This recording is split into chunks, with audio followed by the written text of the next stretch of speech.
Assalamualaikum warahmatullahi wabarakatuh.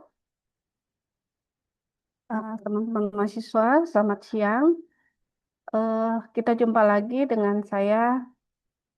Ini pertemuan kedua kita ya, kedua kita. Jadi mata kuliah ini itu pengembangan SDM. Sungguh saya share dulu ya.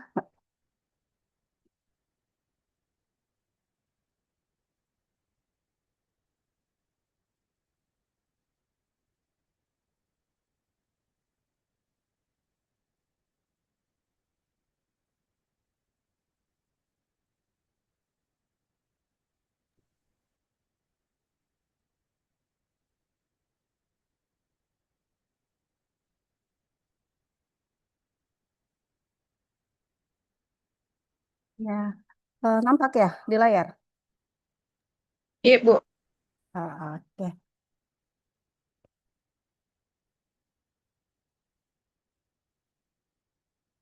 Hmm, oke, siang ini kita lanjut dengan materi yang kemarin, pertemuan minggu lalu.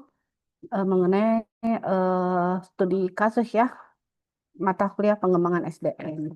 Kalau ada yang kurang dipahami, silahkan ditanyakan ya, teman-teman mahasiswa ya. Hmm. Ibu. Iya, Bu. Oke, ini studi kasus pengembangan SDM. Konsep kompetensi intinya kita, identifikasi dan pengelolaan kompetensi inti mendorong inovasi dan diversifikasi bisnis yang berkelanjutan di perusahaan. Nah, ini studinya pelatihan dan pengembangan. Sistem pelatihan terstruktur dan berbasis kebutuhan meningkatkan kapabilitas individu dan mendukung tujuan organisasi. Nah, ada juga organisasi pembelajar. Budaya belajar organisasi memperkuat kemampuan adaptasi dan kontribusi sumber daya manusia terhadap keberhasilan jangka panjang. Terakhir yaitu evaluasi dan pengembangan kinerja. Evaluasi kinerja efektif membantu mengidentifikasi kebutuhan pengembangan untuk peningkatan kualitas SDM. Nah, itu eh, pendahuluannya ya mengenai studi kasus kita. Nah, kompetensi yang kita harapkan di mata kuliah kita ini itu pentingnya kompetensi inti. Mahasiswa memahami kompetensi inti sebagai dasar keunggulan bersaing organisasi yang vital dalam bisnis yang modern. Strategi pengembangan SDM. Mahasiswa menganalisis strategi pengembangan SDM yang mendukung pencapaian tujuan dan pertumbuhan perusahaan. Ketiga, evaluasi program pelatihan. Mahasiswa mampu mengevaluasi efektivitas pelatihan berdasarkan kebutuhan organisasi dan individu. Nah, yang terakhir itu kompetensi yang diharapkan, peran organisasi pembelajar, di mana mahasiswa memahami bagaimana organisasi pembelajar menciptakan budaya, inovasi, dan perbaikan berkelanjutan. Nah, ini ada kasus ya, ada kasus kita, ada dua kasus, kasus Canon dan Bosch ya. Coba kita lihat ya kasus Canon. Nah, ini transformasi dan perkembangan Canon. Awal fokus produksi optik. Canon bermula sebagai laboratorium penelitian produk optik presisi dan memproduksi kamera untuk pasar domestik Jepang. Nah, ini awalnya kan kita mengerti sekarang kan sudah ada handphone apa. Nah, ini kita lihat Canon. Strategi diversifikasi produk. Canon mengembangkan strategi diversifikasi produk untuk mengatasi pasar kamera dan jenuh dan persaingan yang ketat. Nah, mungkin dulu ya, zamannya mungkin teman-teman masih kecil mungkin ya, umur berapa ya? SMP mungkin ya sudah Canon ya, yang nah mungkin karena untuk mengatasi pasar kamera yang jenuh dan persaingan sekarang kan semakin ketat ya. Jadi kita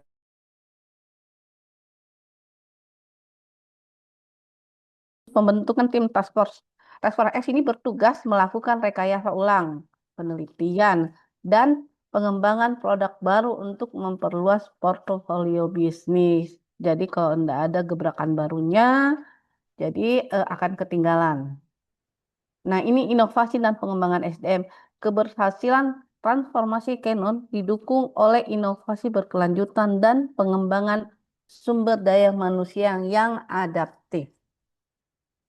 Coba kita kompetisi inti Canon itu kita lihat ya kompetensinya itu mekanika presisi. Mekanika presisi memungkinkan pembuatan produk dengan tingkat akurasi tinggi sebagai fondasi keberhasilan Canon.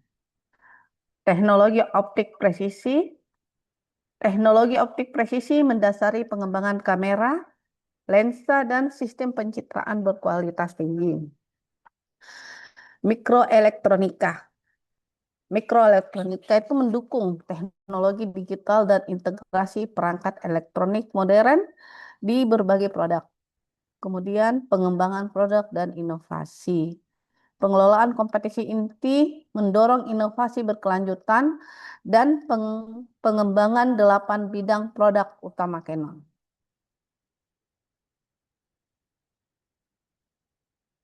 Nah, ini organisasi pembelajaran dan pengembangan kompetensinya ya. Pentingnya kompetensi inti, perusahaan harus mendokumentasikan dan mewariskan kompetensi inti secara sistematis untuk keunggulan kompetitif jangka panjang. Sistem pelatihan efektif, pelatihan dan pengembangan memungkinkan seluruh karyawan mengakuisisi kompetensi inti secara efektif. Organisasi pembelajar memanfaatkan pengetahuan dan pengalaman individu untuk mendorong inovasi dan adaptif perubahan. Kemudian yang terakhir, investasi pembelajaran berkelanjutan. Investasi pada pembelajaran berkelanjutan dan pengembangan SDM penting untuk pertumbuhan jangka panjang perusahaan. Nah, itu tadi kasus Canon. Kemudian kita bandingkan ya dengan kasus Bosch ini. Nah, kalau kasus Bosch itu filosofinya pelatihan dan pengembangan Bosch. Sistem pelatihan terstruktur. Bosch memiliki sistem pelatihan yang terstruktur dengan fokus pada peningkatan keterampilan teknis dan budaya organisasi. Pengembangan sikap dan nilai. Pelatihan Bosch mencakup pembentukan perilaku, sikap, dan nilai yang sesuai dengan budaya perusahaan. Pertumbuhan profesional dan pribadi. Program pelatihan mendukung peningkatan kemampuan profesional sekaligus pertumbuhan pribadi karyawan. Keempat, keseimbangan tujuan dan kebutuhan. Pendekatan pelatihan Bosch menyeimbangkan pencapaian tujuan organisasi dan kebutuhan individu. Nah, praktek terbaik pelatihan Bosch ini, desain pelatihan sistematis. Pelatihan dirancang melalui diagnosis sistematis, melibatkan karyawan, manajer, dan ahli untuk kebutuhan organisasi dan individu. Pelatihan teknik dan soft skill. Pelatihan teknik dan soft skill seperti bahasa, kepemimpinan, serta keterampilan sosial untuk pengembangan karyawan. Pengalaman internasional, karyawan dikirim ke luar negeri untuk belajar budaya perusahaan dan proses produksi langsung di lokasi pusat. Pelatihan orientasi karyawan baru, program orientasi 2 minggu membantu karyawan baru memahami cara kerja dan budaya organisasi secara menyeluruh. Nah, evaluasi pengembangan SDM di Bosch. Mekanisme evaluasi terstruktur. Ya, Bosch menggunakan evaluasi terstruktur untuk memastikan efektivitas pelatihan dan pengembangan sumber daya manusia. Partisipasi multi-stakeholder, karyawan, manajer, dan ahli pelatihan aktif berpartisipasi dalam proses evaluasi untuk menentukan prioritas pelatihan. Prioritas berdasarkan kebutuhan operasional. Prioritas pelatihan ditentukan berdasarkan kebutuhan operasional dan alokasi sumber daya perusahaan. Evaluasi berkelanjutan untuk perbaikan. Nah, evaluasi berkelanjutan memungkinkan penyesuaian program pelatihan sesuai perubahan lingkungan bisnis. Nah, ini coba kita perbandingan ya, perbandingan antara Conan dan Bosch. Nah, pendekatan Canon pada kompetensi, Canon berfokus pada identifikasi dan pengelolaan kompetensi inti untuk mendukung transformasi bisnis dan inovasi produk. Pendekatan Bosch pada pelatihan, Bosch menekankan sistem pelatihan terstruktur untuk pengembangan individu dan peningkatan kinerja operasional. Kesamaan strategi SDM itu, kedua perusahaan memandang SDM sebagai aset strategis yang kunci keberhasilan jangka panjang organisasi.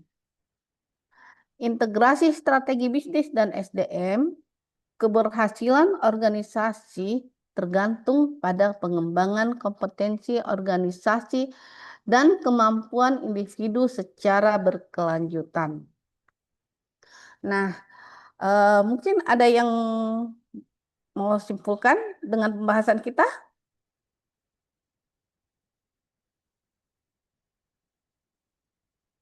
Ada?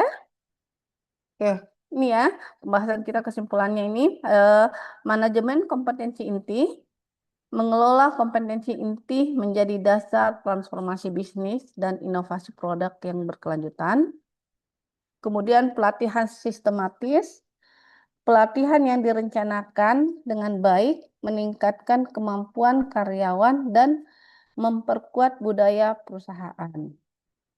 Evaluasi dan budaya pembelajaran, evaluasi berkelanjutan dan budaya pembelajaran di tempat kerja memperkuat pengembangan SDM. Kemudian investasi strategis SDM, pengembangan SDM sebagai investasi strategis meningkatkan daya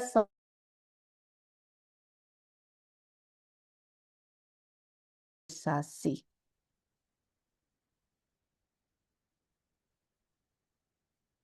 Oke,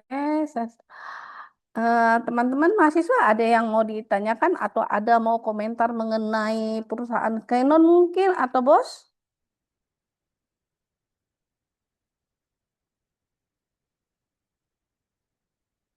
Nggak ada ya.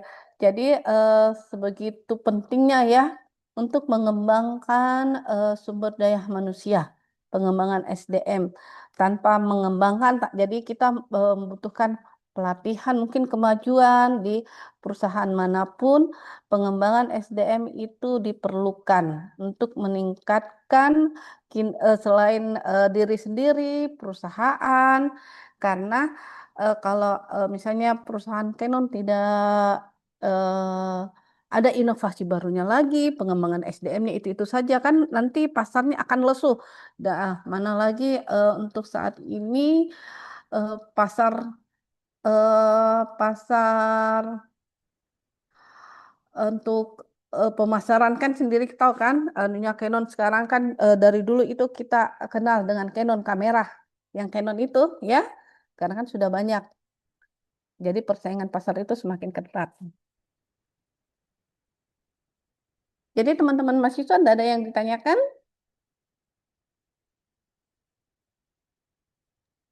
Udah, Bu. Enggak ya? Ya. Oke, mungkin pembelajaran kita kali ini kita sudahi dulu. Nanti silahkan ya dilanjutkan dibacakan untuk materi selanjutnya beserta tugas-tugasnya. Nanti sebentar saya share ke apa ya, si layar ya untuk pengerjaan tugas 1 di pertemuan ketiga untuk berikutnya. Oke, teman-teman, demikianlah pembelajaran kita kali ini. Saya ucapkan terima kasih ya. Assalamualaikum warahmatullahi wabarakatuh. Waalaikumsalam warahmatullahi wabarakatuh. Terima kasih, Bu. Ya, makasih ya. Terima kasih, Bu.